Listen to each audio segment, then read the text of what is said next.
বেগম খালেদা জিয়ার অসুস্থতার মধ্যে ভারত সরকার, ভারতের প্রধানমন্ত্রী জনাব নরেন্দ্র মোদী একটা টুইট করেছেন। সেই টুইটটা নিয়ে একটু কথা বলতে চাই। এটা সিগনিফিক্যান্স কি, বা এটা নিয়ে বিএনপির বিরোধীরা এখন পর্যন্ত অন্তত তেমন উচ্চবাচ্য করেনি। কিছু উচ্চবাচ্য তো করার কথাই ছিল, কি করতে পারতো সেটা নিয়ে কথা বলবো। তার আগে বেগম খালেদা জিয়ার সর্বশেষ শারীরিক অবস্থা নিয়ে একটু কথা বলা দরকার। আমরা গতকাল পর্যন্ত যতটা জানলাম, বিএনপির পক্ষ থেকে ডক্টর জাহিদ হোসেন ব্রিফিং করেছেন। তিনি বেশ ভালো, মানে তুলনামূলকভাবে ওনার আগের চেয়ে বেটার অবস্থার কথা বলেছেন। অন্তত যে গুজবগুলো ছড়িয়ে পড়েছিল সেগুলো সঠিক নয়, তার শরীরে ঔষধ কাজ করছে এরকম তথ্য আমরা পেয়েছি। এগুলোই হলো অফিসিয়াল জায়গা।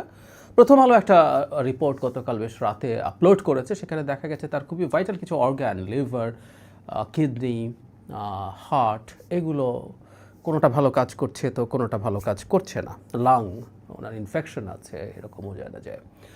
তো ফলে যেটা হয়, আমি এক তো উনি খুবই ফেটাল কিছু ডিজিজ আক্রান্ত আছেন, তার উপরে তার বয়স হয়েছে। মানে বয়স হয়ে গেলে তখন যে কোনো ক্ষেত্রেই সমস্যা, মানে বয়স ইটসেলফ একটা প্রবলেম, একটা ডিজিজের মতো।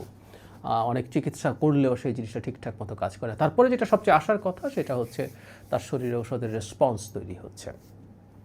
আমি আবারও বলছি, প্রায়ই বলছি ওনাকে নিয়ে কথা বলার সময়, তার জন্য আমরা প্রার্থনা করব, তাকে আমরা আমাদের মধ্যে আরও অনেকগুলো দিন চাই। যে ব্যাপারটা নিয়ে কথা বলতে চাই, যেটা আসলে রাজনৈতিকভাবে আজ না হলেও ভবিষ্যতে একটা সিগনিফিক্যান্ট বিষয় হয়ে দাঁড়াবে, সেটা হচ্ছে জনাব নরেন্দ্র মোদী একটা টুইট করেছেন দুদিন আগে। অন্যান্য ইস্যু নিয়ে, সিরিয়াস ইস্যু নিয়ে কথা বলতে গিয়ে এটা নিয়ে কথা বলা হয়নি।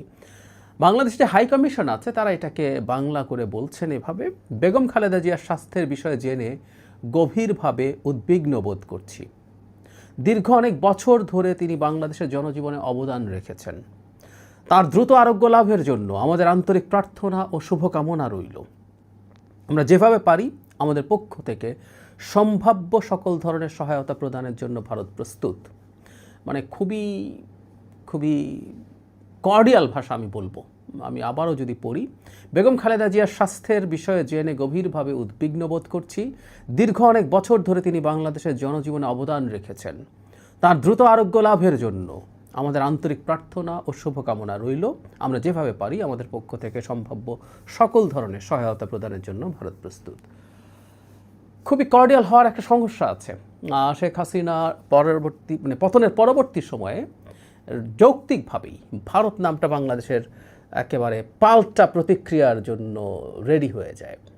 শেখ হাসিনার সময় থেকেই ভারতের প্রতি আমাদের রাগ, ক্ষোভ, সেটা একসময় ঘৃণায় পরিণত হয়।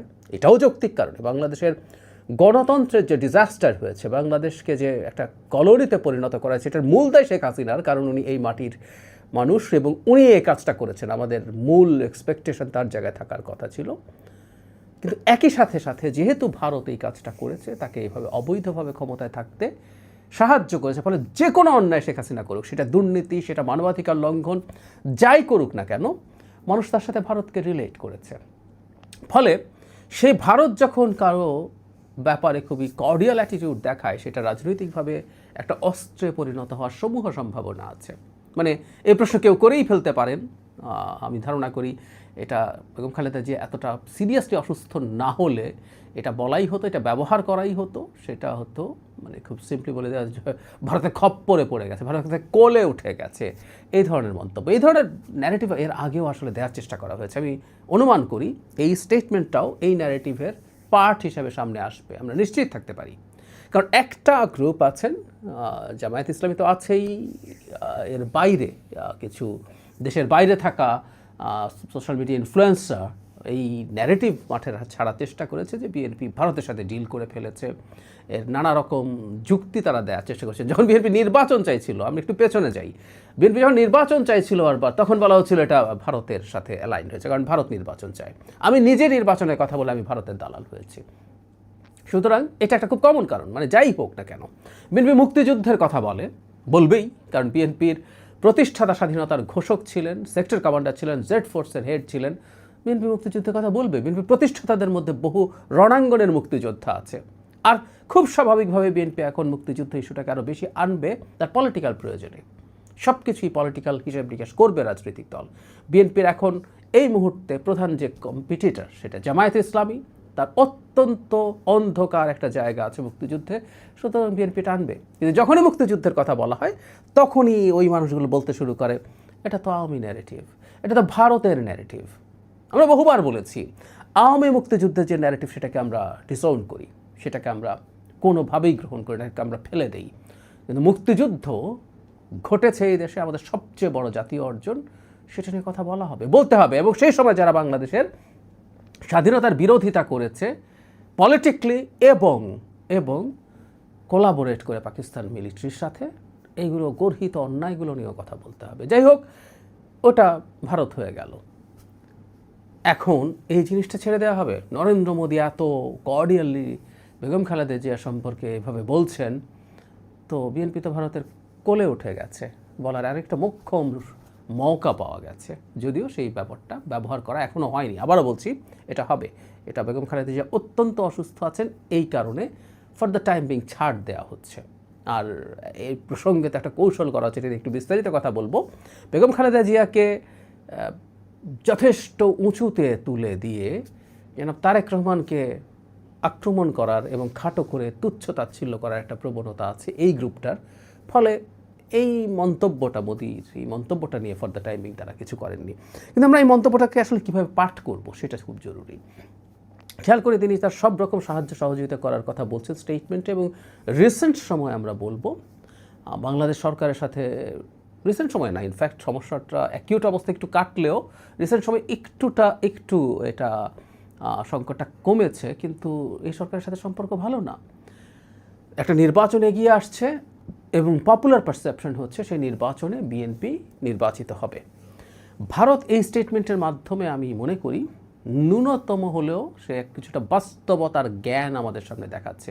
বিএনপি যদি ক্ষমতায় আসতে পারে, বিএনপির সাথে কিছুটা হলে সুসম্পর্ক তৈরি করা দরকার। বিএনপির সাথে আসলে সুসম্পর্ক তৈরির চেষ্টা ভারতকেই করতে হবে, কারণ এই যে শেখ হাসিনাকে ক্ষমতায় অন্যায়ভাবে রাখার সবচেয়ে বড় মাসুল বিএনপি দিয়েছে। কারণ রাজনৈতিক দলের ক্ষেত্রে বলছি, জনগণ তো দিয়েছেই, রাজনৈতিক দলের ক্ষেত্রে হলো তার ক্ষমতায় যাওয়ার কথা ছিল, সে একটা রাজনৈতিক দল, ক্ষমতায় যাওয়াই তার কাজ। শুধু সেটা না, এই যে ক্ষমতায় যেতে পারলো না তাতে শেষ হয় নাই। শেখ হাসিনা তার অবৈধ ক্ষমতা টিকিয়ে রাখার জন্য যে অকল্পনীয় অত্যাচার বিরোধী দলের উপরে করেছে, তার মধ্যে এটা প্রায় শতভাগী হয়েছে বিএনপির উপরে। সুতরাং বিএনপির সাথে ভারতের একটা খুবই নেগেটিভ অবস্থা তৈরি হয়ে যাওয়ার সম্ভাবনা আছে, এবং ভারতের এই চেষ্টা করতে হবে এটা মোটামুটি একটা ওয়ার্কিং রিলেশনশিপের পর্যায়ে নিয়ে যাওয়ার। আর বিএনপির মতো দলেরও যেটা মনে রাখতে হবে সেটা হচ্ছে কি করা হয়েছিল সেটা না, এই ইন্টারন্যাশনাল রিলেশনসের ক্ষেত্রে আর ভারতের সাথে তো আমাদের জিওপলিটিক্যাল হিসাব আছে, কারণ আমরা পজিশনগত কারণেই আমরা পরস্পরের জন্য ইম্পর্টেন্ট। সো এই জিওপলিটিক্যাল কারণে তাদের মধ্যে একটা ওয়ার্কিং রিলেশনশিপ লাগবে। এবং আমরা প্রায় বলি এটা, এই সরকারের শেখ হাসিনার পতনের পর ডক্টর ইউনূসের এই সরকার যে বেঞ্চমার্ক তৈরি করেছে, ভারতের সাথে শত্রুতা করতে হবে না, ডক্টর ইউনূস কোনো শত্রুতার কাজ করেননি, কিন্তু মাথা উঁচু করে মেরুদণ্ড শক্ত করে নিজের স্বার্থের ব্যাপারে আলাপ আলোচনা করা, এটা আমাদের করে যেতেই হবে। সো বিএনপি সেটা করতে হবে। কিন্তু ভারতের দিক থেকে আমরা এই অ্যাটিটিউড দেখছি যে ভারত এনগেজ করতে চায় বিএনপির সাথে, ভারত বিএনপির সাথে কাজ করতে চায়। দীর্ঘদিন আমরা খেয়াল করেছি চায়না এই কাজটা খুবই কর্ডিয়ালি করার চেষ্টা করেছে, কারণ বেগম জিয়ার চিকিৎসার জন্য চাইনিজ একটা টিমও এসে হাজির হয়েছে, আমরা দেখেছি। শুধু সেটা না, বিএনপির বহু নেতা চায়নাতে গেছেন, চাইনিজ অ্যাম্বাসেডার বেগম খালেদা জিয়ার সাথে দেখা করেছেন, একাধিকবার সিনিয়র নেতাদের সাথে কথা বলেছেন। আর শেখ হাসিনার পরবর্তী দিকে 2018 নির্বাচন বা তারপরের পুরো সময় আমরা চায়নাকে দেখেছি যে শেখ হাসিনার দাবেদারি করতে, সেই জায়গা থেকে তারা বাস্তবতা বুঝে এদিকে আসছে। ভারত দেরিতে হলেও আমি ধারণা করি যে তারা এই চেষ্টাটা করছে বা করবে। এটুকু বলে শেষ করি, প্রায় বলি কথাটা, বাংলাদেশে একটা বিশৃঙ্খল পরিস্থিতি হওয়া, মুখে যাই বলুক না কেন, ভারতের জন্য সবচেয়ে সুবিধাজনক। আর সেটা যদি না হয়, সে একটা নির্বাচিত সরকার আপাতত চায়। এর মানে এই না সেই সরকারটাকে সে হাসিনা বানাতে পারবে। কেউ বলবে নির্বাচিত সরকার চায় মানে হলো আবার সেই সরকারটা হাসিনার মতো হয়ে যাবে। না, নির্বাচিত সরকার চায় কারণ এই সরকারের সাথে ভারতের যথেষ্ট খারাপ সম্পর্ক হয়ে গেছে। আর যেহেতু সরকারের একটা টেনিয়র আছে, এটা অল্প সময় শেষ হবে, ভারত আর এই ব্যাপারে কাজ করতে আগ্রহী না। এবং ভারতের অনেককে বলতে দেখেছি, এটাও সঠিক কথা, সেটা হচ্ছে এই সরকারের অনেকগুলো পাওয়ার সেন্টার আছে, একটা উপদেষ্টা পরিষদ আছে, দীর্ঘ সময় স্টুডেন্টরা, কোঅর্ডিনেটররা বেশ পাওয়ারফুল ছিল, মিলিটারি পাওয়ারফুল আছে, একটা মেইন সেটা সিদ্ধান্ত সঠিক হোক ভুল হোক একটা নির্দিষ্ট জায়গা থেকে সিদ্ধান্ত নেওয়া হচ্ছে, এটা না হলে একটা সরকারের সাথে কাজ করা খুবই টাফ। সো ভারত আগামী নির্বাচনে বাস্তবতা বুঝতে পারছে, আমরা এটাকে ওয়েলকাম করতে চাই এবং বিএনপিরও উচিত হবে, মানে জামাত যে ক্ষমতায় আসে সে টাইপের কথা বলতে প্রস্তুত নই, জামাত ক্ষমতায় আসছে না, বিএনপি ক্ষমতায় যাবে যদি নির্বাচনটা ফেয়ার হয়, ঠিকঠাক মতো হয়, সেই বিএনপিরও উচিত হবে ভারতের সাথে একটা working relationship as early as possible establish করা এবং অবশ্যই সেটা দেশের স্বার্থ, দেশের মর্যাদা বিকিয়ে দিয়ে না। এই সচেতনতা আমি বিশ্বাস করি বিএনপি নেতৃত্বের আছে।